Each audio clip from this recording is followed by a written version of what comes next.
Silks శ్రీరస్తు శుభమస్తు sale ప్రతి 25,000 రూపాయల కొనుగోలుపై ఒక గోల్డ్ కాయిన్ ఉచితం.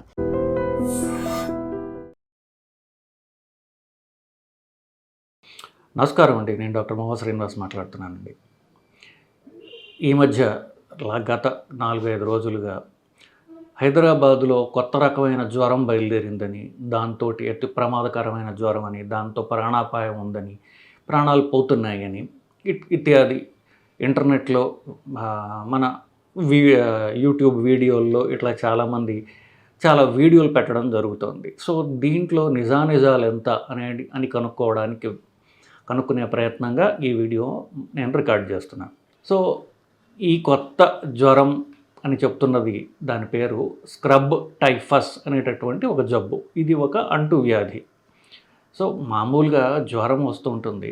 ఈ జ్వరం వచ్చినప్పుడు జ్వరం కారణం ఏమిటి అని చెప్పేసి డాక్టరు మామూలుగా పరీక్షలు చెయ్యాలి. మామూలుగా జ్వరం అని వెళ్ళంగానే ఏదో మందులు రాయడం, డోలో రాయడం, యాంటీబయాటిక్లు పెట్టడం అనేది నిజానికి కరెక్ట్ సైంటిఫిక్ ట్రీట్మెంట్ కాదు.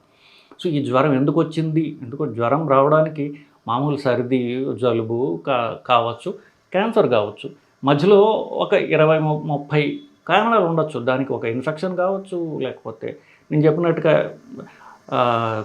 ఒక్కొక్కసారి క్యాన్సర్ వల్ల అవ్వచ్చు, లేకపోతే మన శరీరం మీదకే ఎఫెక్ట్ చేస్తుంది, ఆటో ఇమ్యూన్ అంటాం. అలాంటి ప్రాబ్లంగా ఏవైనా చాలా కారణాలు ఉండొచ్చు. కారణం తెలియకుండా డోలు వేసేయడం అనేది అది సైంటిఫిక్ ట్రీట్మెంట్ కాదు నిజానికి. అంటే తగ్గదు, అలా చేసినట్టు ఒక డోలో పనిచేసిన 4-5 గంటలు తగ్గుతుంది, మళ్ళీ జ్వరం వస్తుంది. కారణం తెలియని జ్వరాల్ని పైరెక్సియా అంటే జ్వరము ఆఫ్ అన్నోన్ ఆరిజిన్, దీన్ని ఎందుకు వచ్చిందో తెలియదు అంటారు.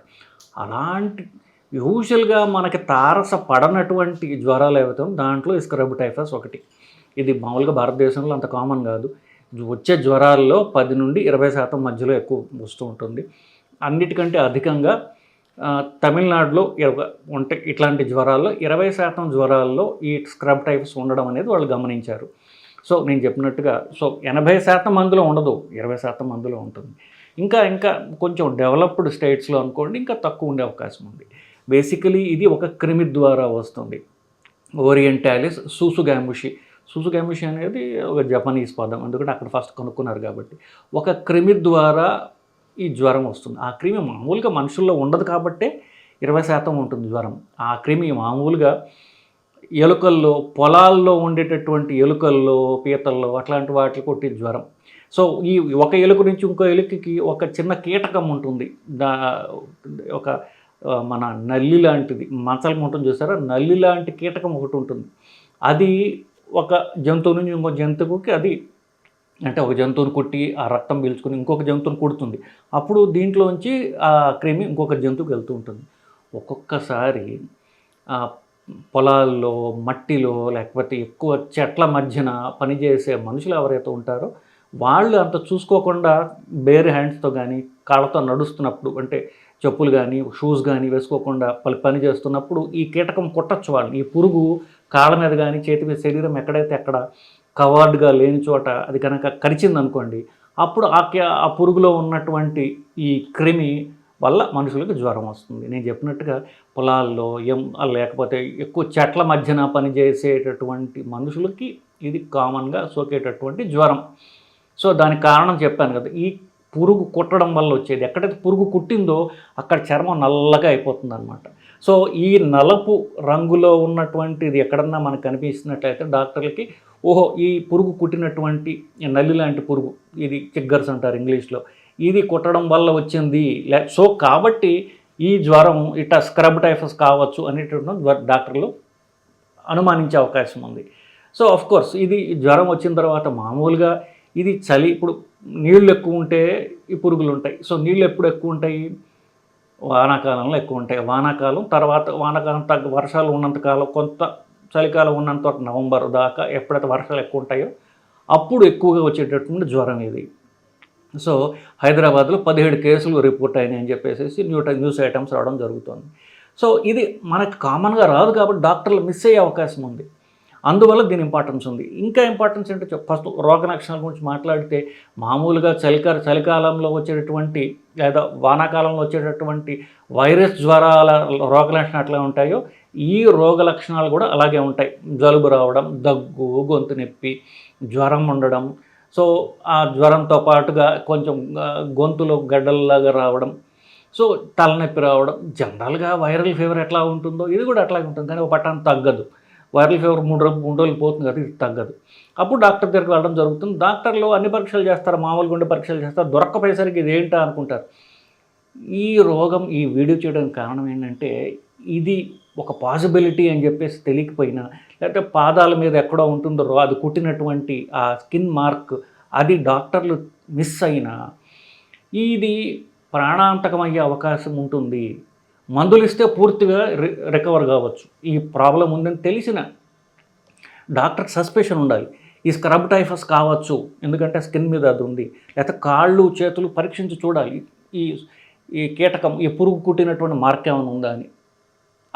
ఇది పట్టామనుకోండి, ఇది డయాగ్నోసిస్ చేసామనుకోండి, ఈ కారణం తెలిసిందనుకోండి, యాంటీబయాటిక్స్ పెట్టినట్లయితే ఇమీడియట్గా రిలీఫ్ వస్తుంది. అది డయాగ్నోస్ చెయ్యని పక్షంలో ఇది ప్రాణాంతకమయ్యే అవకాశం ఉండవచ్చు. సో ఇది స్క్రబ్ టైఫస్ యొక్క ఇంపార్టెన్స్ ఏంటి.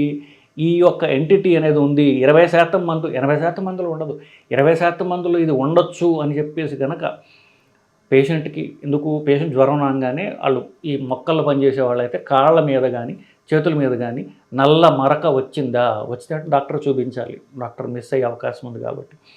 సో ఆ డాక్టర్ చూసి ట్రీట్మెంట్ పెడితే పూర్తిగా ఇంప్రూవ్ అవుతారు, లేకపోతే ప్రాణాపాయం ఎదుర్కోవాల్సిన అవసరం రావచ్చు అనేటటువంటిది ఇది మోస్ట్ ఇంపార్టెంట్ అనమాట. మామూలుగా జ్వరం వస్తే ఇది ఏదో సర్ది కావచ్చులేదు, నేను యాంటీబయాటిక్స్ తగ్గకపోతే యాంటీబయాటిక్ తగ్గనే ఉంది ఇంకా టీబీ అని చెప్పేసి టీబీ మందులు ఇక్కడ కూడా తెలియకపోతే అప్పుడు వెళ్తారు. ఈలోపుగా జరగాల్సిన డ్యామేజ్ జరుగుతుంది. తెల్లవారుజామునే వచ్చేటటువంటి పక్షవాతం కానివ్వండి, హార్ట్ అటాక్స్ కానివ్వండి, దాని యొక్క ఇంపార్టెన్స్ ఏమిటి. ముఖ్యంగా నేను కార్డియాలజిస్ట్ని కాబట్టి హార్ట్ అటాక్స్ గురించి మాట్లాడతాను.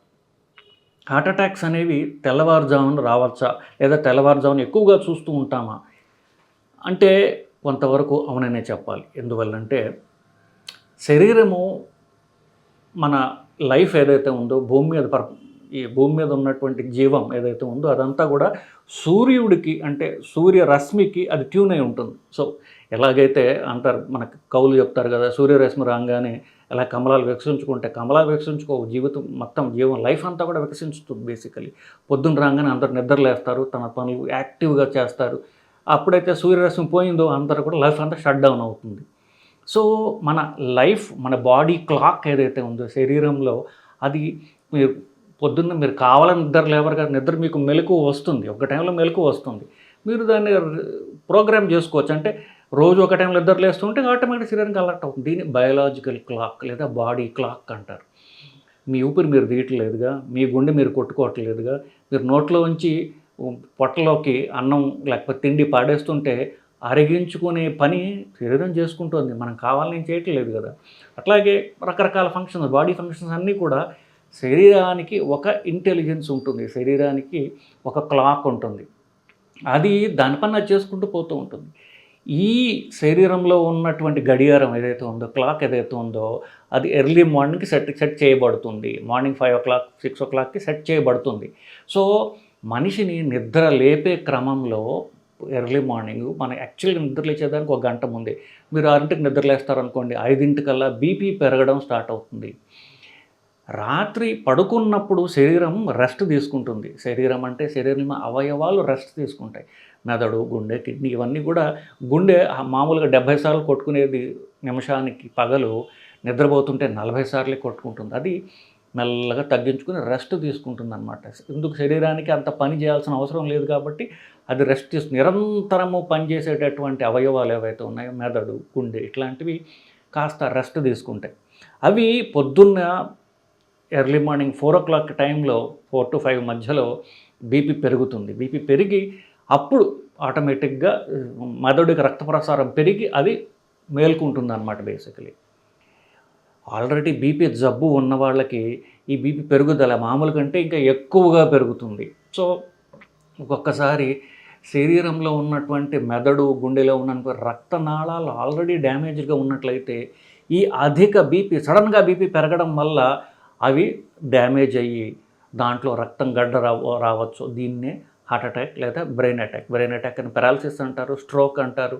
గుండెలో వచ్చినట్లంటే దీన్ని హార్ట్ అటాక్ అంటాం. సో ఇవి ఈ రెండు, పక్షవాతం కానివ్వండి, గుండె హార్ట్ అటాక్ కానివ్వండి, ఎర్లీ మార్నింగ్ 5 లేదా సుమారు ఆ టైంలో కామన్గా రావడం అంటూ జరుగుతూ ఉంటుంది.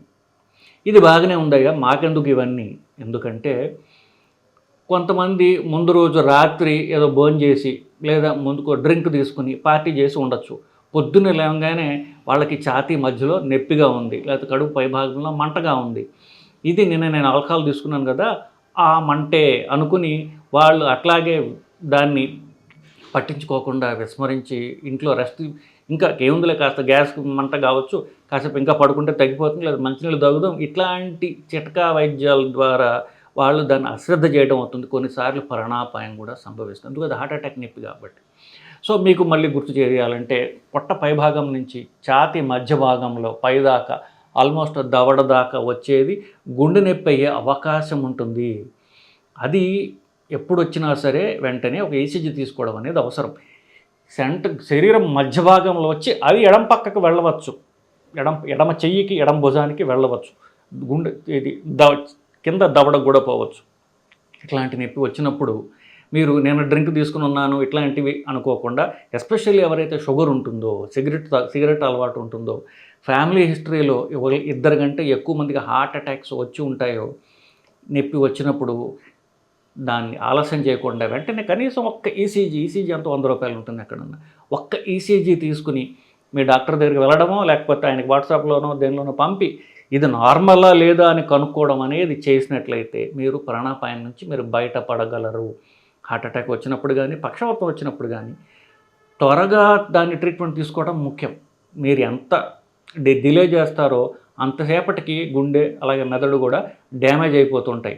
గుండె అయితే కొంతవరకు మనం సాల్వేజ్ చేసుకోగలం, దాన్ని తిరిగి మనం క్లీన్ చేసుకున్నట్లయితే, స్టెంట్ వేసినట్లయితే తిరిగి మనం గుండె బలం తిరిగి సంపాదించగలం. కానీ మెదడు అనుకోండి అది పర్మనెంట్ డ్యామేజ్ కావచ్చు.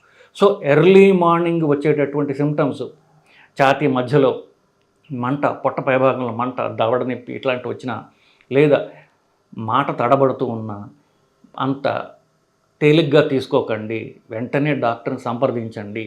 సో ఎర్లీ మార్నింగ్ని మన నిద్ర మత్తులో ఉండొచ్చు ఇట్లాంటివి, లేదా మీరు మీ ఫ్యామిలీ మెంబర్స్ని నోటీస్ చేసినా సరే వెంటనే డాక్టర్ దగ్గర తీసుకెళ్తే మీరు విలువైన ప్రాణాలు కాపాడగలరు, లేదా జీవితాంతం చెయ్యి కాలు పడిపోయి మాట లేకుండా ఉండేటటువంటి దుస్థితి నుంచి మీ ఫ్యామిలీ మెంబర్స్ని మీరు కాపాడగలరు. So early morning crucial time, విస్మరించకుండా, అశ్రద్ధ చేయకుండా జాగ్రత్తగా ఉండడం అనేది life saving. Thank you. Sir, one life lesson what medicine has taught you. Whatever you can do without expecting. But I really believe మన పాజిటివ్ యాటిట్యూడ్ ఉంటేనే మనం ఏదైనా సాధించగలం. గట్ని మనం కరెక్ట్గా డీల్ చేసినట్లయితే అది మనకి పాజిటివ్ హార్మోన్స్ని రిలీజ్ చేస్తుంది. షుగర్ వచ్చిన వాళ్ళ పరిస్థితి ఏంటి? పొట్ట దగ్గర పెరిగితే దాన్ని ఆండ్రాయిడ్ అంటారు, ఆండ్రాయిడ్ ఫోన్ కదా. అసలు థాట్స్ ఎందుకు వస్తాయి? బ్రెయిన్ డెడ్ అంటే దానికి ప్రపంచం అంతా కూడా కొన్ని నిర్దిష్టమైనటువంటి లక్షణాలు. మానసికంగా ధైర్యంగా ఉంటే క్యాన్సర్ జయించవచ్చు. You are a doctor for a cause, sir. అంతే. వాళ్ళకి వచ్చిన ఆదాయం కాకుండా ఫ్రీ సర్వీస్ ఎంతమందికో చేస్తారు.